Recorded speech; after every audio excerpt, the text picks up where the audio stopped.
The Tale of Genji has been translated into over 30 languages worldwide, making it the oldest novel in the world.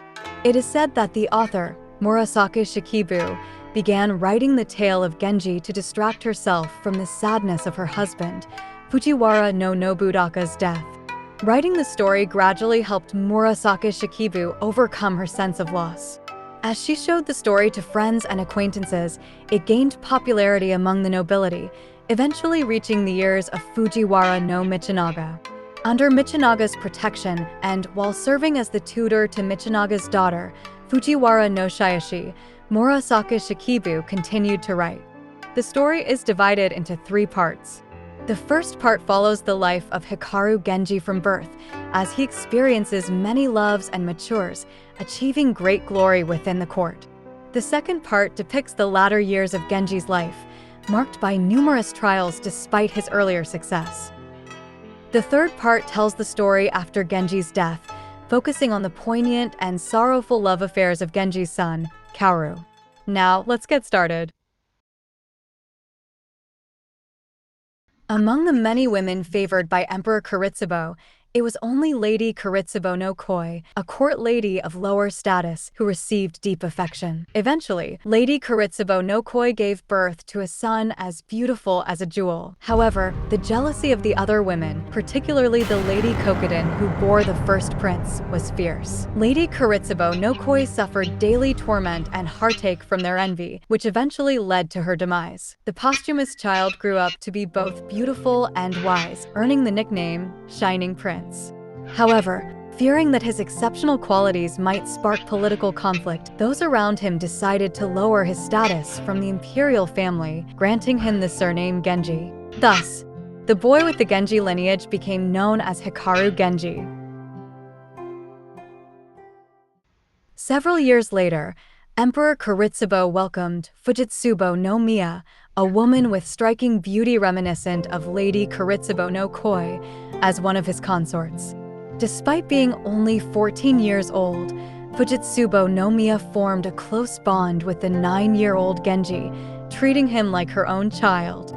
At the age of 12, Genji came of age and married Oi no Yui, the daughter of the influential minister of the left. However, his older wife remained reserved and distant, unwilling to warm up to him. Aoi no Yui's brother, Tano Chujo, often engaged in friendly conversations about love affairs with Genji, fostering a close relationship between them. Now an adult, Genji found himself yearning for Fujitsubo no Miya, who he could no longer approach closely due to her elevated status. Eventually, his longing for Fujitsubo no Miya, who resembled his mother, led Genji to engage in a secret affair with her. Fujitsubo no Miya bore a child with Genji, unbeknownst to Emperor Kuretsubo, who doted on the child and raised him to be his heir, known as Reise. Meanwhile, despite his affairs with Utsusimi, Yugao, Hanakira Sato, and Rokujo no Miyasudakaro,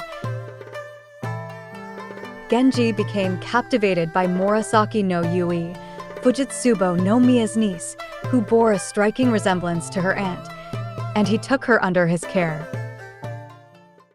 Years passed, and Hikaru Genji lost his legal wife, Lady Aoi.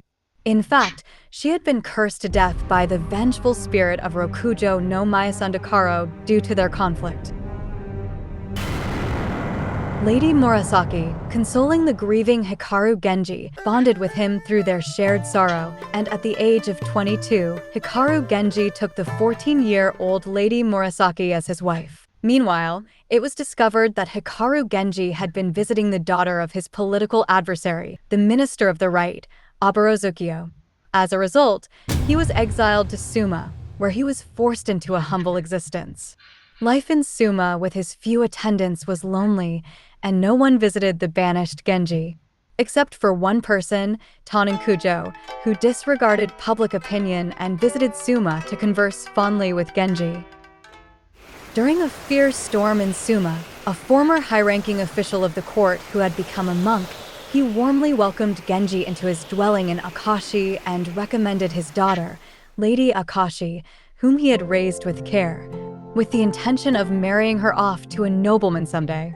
By the time Genji and Lady Akashi were united, the Minister of the Right, who had cornered Genji, had passed away in the capital. Misfortunes such as Emperor Suzaku suffering from eye trouble ensued. It was believed that these calamities were due to the emperor's mistreatment of Genji. Thus, Genji was summoned back to the capital. With his heart still lingering on Lady Akashi, who was expecting a child, Genji returned to Kyoto and regained his position among the court's elite. And then, Emperor Suzaku abdicated, and the era shifted to that of Emperor Reizei, the illegitimate child of Fujitsubo no Miya and Genji. Genji continued to rise in rank, and both the father of his late wife, Lady Aoi, and Lady Aoi's brother, Taninkujo, also achieved success, restoring the Genji clan's former glory. Lady Murasaki couldn't hide her jealousy upon learning that Lady Akashi had borne a daughter for Genji. During Genji's exile in Suma, Suetsumu Hana, who had once been in a romantic relationship with him, found herself in distress without anyone to rely on, with many of her former attendants having left her. Even upon returning to the capital, Genji had not forgotten about Suetsumu Hana. One day, as he passed by her dilapidated dwelling, he remembered the place and reunited with her. Touched by her enduring devotion to him, Genji decided to take Suetsumu Hana under his care. At the age of 31, Genji intended to have his beloved ones reside in the magnificent mansion he had built. He had already welcomed Hanakaira Sato, and although he had also invited Lady Akashi, who declined the offer out of respect for her status, she eventually moved to a distant mansion with their daughter. When Genji expressed his desire to take custody of their daughter to Lady Murasaki, who loved children dearly, she agreed to raise her with great care. After much agonizing, Lady Akashi decided to entrust their daughter's future to Genji. When Lady Murasaki received their daughter, she found her so adorable that she forgot her jealousy towards Lady Akashi. Meanwhile, Lady Aoi's father, whom Genji had relied on, passed away, and Genji's beloved, Fujitsubo no Miya, also departed from this world. Through the intervention of Emperor Reizei, who learned that Genji was his biological father, Genji returned to the political arena. He was granted the special title of ɡeɲddzo and regained his power.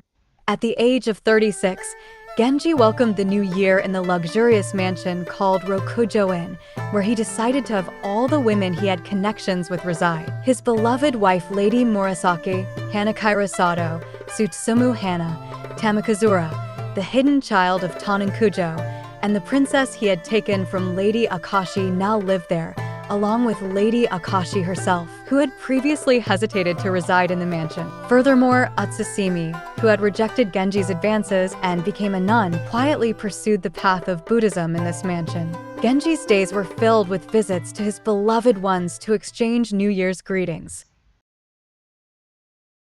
Genji's late wife, Lady Aoi's son, ɡeɲdÐi, reached adulthood and celebrated his coming-of-age ceremony, but Genji deliberately kept him in a low-ranking position and encouraged him to focus on his studies. Around the same time, it was decided that the lady from Umetsubo, whom Genji had recommended to Emperor Reizei, would become the primary empress, causing Taninkujo to feel regretful as he had also offered his daughter to Emperor Reizei. Taninkujo, who was both a close friend and a rival of Genji, had hoped that his daughter, monoɡaꜜtaɾi, would become Emperor Reizei's empress. However, he became displeased when he found out that she had fallen in love with Genji's son, ɡeɲdÐi. Taninkujo also envied the good reputation of Genji's daughter, Tamakazura. He searched for his missing daughter to marry her to the Mikado, but he didn't know that his daughter was none other than Tamakazura.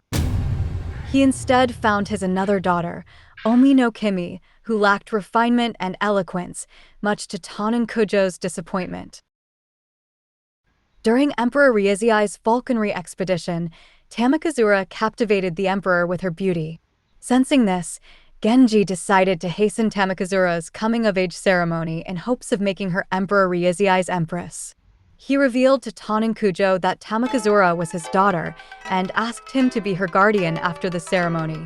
Kujo tearfully accepted this request, expressing deep gratitude. Despite recent tensions between Genji and Kujo, they managed to reconcile as they had done in the past.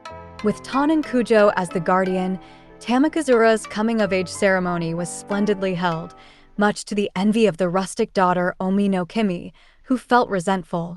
It was decided that Genji's daughter, the Princess of Akashi, would become Emperor Ryuzui's empress.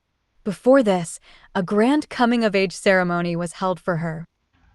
In contrast, there were no marriage proposals for Kujo's daughter, Kumoi no Kari, which troubled Kujo. Kumoi no Kari had feelings for Genji's son, Yugiri, but Kujo had disapproved of their relationship in the past, which made it difficult for him to accept Yugiri as a son-in-law now. Yugiri, feeling underestimated by the nurses of Kumoi no Kari due to his low rank, was determined to achieve success. Seeing that the relationship between the young couple was not progressing, Genji advised Yugiri to consider marriage proposals from other princesses. Upon learning of Yugiri's potential marriage proposals, Kujo stopped being stubborn and allowed his daughter, Kumoi no Kari, to marry Yugiri. Additionally, when the day was set for the Princess of Akashi, who had been raised by Lady Murasaki, to become the Spring Palace Empress, Lady Murasaki handed over the responsibility of attending the wedding to the princess's biological mother, Lady Akashi. This occasion marked the first meeting between Lady Murasaki and Lady Akashi, during which they reconciled and let go of their past grievances. At the age of 40, Hikaru Genji was visited by his half-brother, Suzaku, who was considering becoming a monk. Concerned about the future of his still young daughter, Anna Sanomiya, Suzaku requested Genji to make her his legal wife. However, this request deeply shocked Lady Murasaki, who held the position of Genji's legal wife, and she fell ill, confined to her sickbed.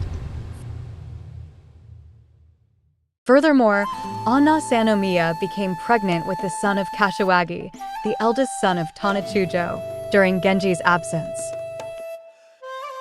Genji had suspicions about Anna Sanomiya's pregnancy, but upon finding love letters from Kashiwagi to Anna Sanomiya, his suspicions turned into certainty.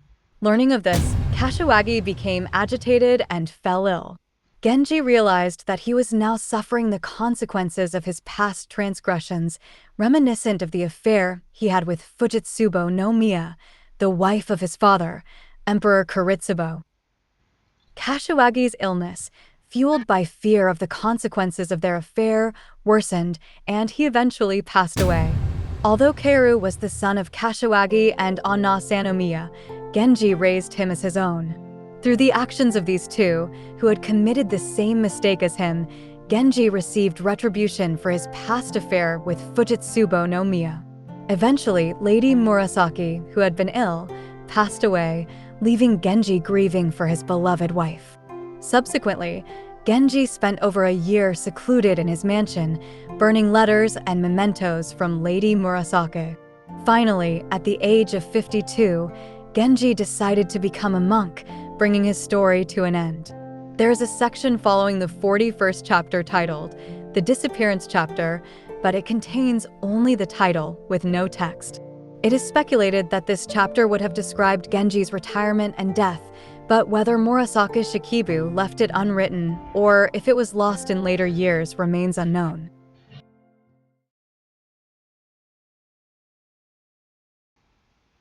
Nine years after the death of Hikaru Genji, Keiru, the son of Kashiwagi and Anna Sanomiya, became the protagonist at the age of 14. Renowned for his beauty and dubbed as the reincarnation of Genji, Keiru grew into a young man with a shadow cast over him due to questioning his own birth. In addition, due to his unique condition of emitting a pleasant scent from his body, Keiru kept his distance from others and showed no interest in the opposite sex. On the other hand, Keiru's close friend and Genji's grandson, Neo no Miya, who was equally beautiful, was a cheerful and sociable young man. However, Neo no Miya felt envious of Keiru, who emitted a far-reaching fragrance and attempted to compete by wearing specially scented robes. Nobles hoped to match both talented Keiru and Nomiya with their daughters, seeing them as ideal sons-in-law, as they excelled in various aspects as friends and rivals. Continuing to struggle with his own birth, Keiru decided to go to Uji to become a monk but encountered Hakunomiya, who had also become a monk. There, Keiru coincidentally learned about his true father, Kashiwagi, and resolved to keep it a lifelong secret. Meanwhile, Hachinomiya, who was ill, entrusted his two daughters, Aoyami and Nakanokimi, to Keiru before passing away. Eventually, Keiru became attracted to Aoyami, but despite confessing his feelings, she rejected him. Later, Keiru met Aoyami's half-sister, Ukifune, who resembled Aoyami. Keiru fell in love with Ukifune, who was so similar to Aoyami. However, Nomiya, consumed by jealousy, pursued Ukifune and caught in the rivalry between Keiru and Nomiya, Ukifune, overwhelmed by anguish, attempted suicide by drowning. Although it was believed that Ukifune had died by drowning in the Uji River, she was actually rescued by a certain high priest. The nun, the sister of this high priest, thought of Ukifune as the reincarnation of her own child and cared for her diligently. Although Ukifune survived, she lamented her inability to die and refused to open her heart to anyone. Concerned about Ukifune, the nun suggested a marriage proposal, but Ukifune found it bothersome and entered the monastic life while the nun was away. When Ukifune found peace finally, Keiru had received news that she was alive and well. Keiru visited the high priest who had saved Ukifune.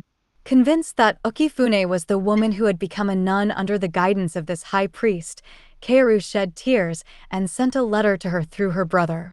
However, Ukifune refused to meet even her beloved brother. Despite the efforts of the nun, Ukifune claimed she couldn't remember the past and did not reply to the letter, sending her brother back home. Keiru, disappointed by this cold response, wondered if Ukifune had already found a new lover. With the conclusion of the Uji 10 chapters in Part 3, the tale of Genji comes to an end. However, the characters are still young, and their love and worries are likely to continue. Above all, with Keiru still harboring feelings for Ukifune, it's speculated that Murasaki Shikibu, the author, may have had further plans for the story. There have been numerous sequels written by various authors over the years, as readers have expressed a desire to know more. Whether it remains unfinished or if Murasaki Shikibu left the continuation of the story to the imagination of the readers, the truth remains unknown. However, just as the women loved by Genji lived their lives true to themselves despite the whims of fate, the ending scene where Ukifune, who seemed to merely drift along, finally emerges as a woman with a strong will, could also be interpreted as a statement of Murasaki Shikibu's assertion as a woman writer. Please subscribe to my channel. We're gonna show you world masterpieces in about 15 minutes with manga. Manga is Japanese-style comics that is easy for everyone to understand. We're sure that you can grasp the context shortly. See you next time.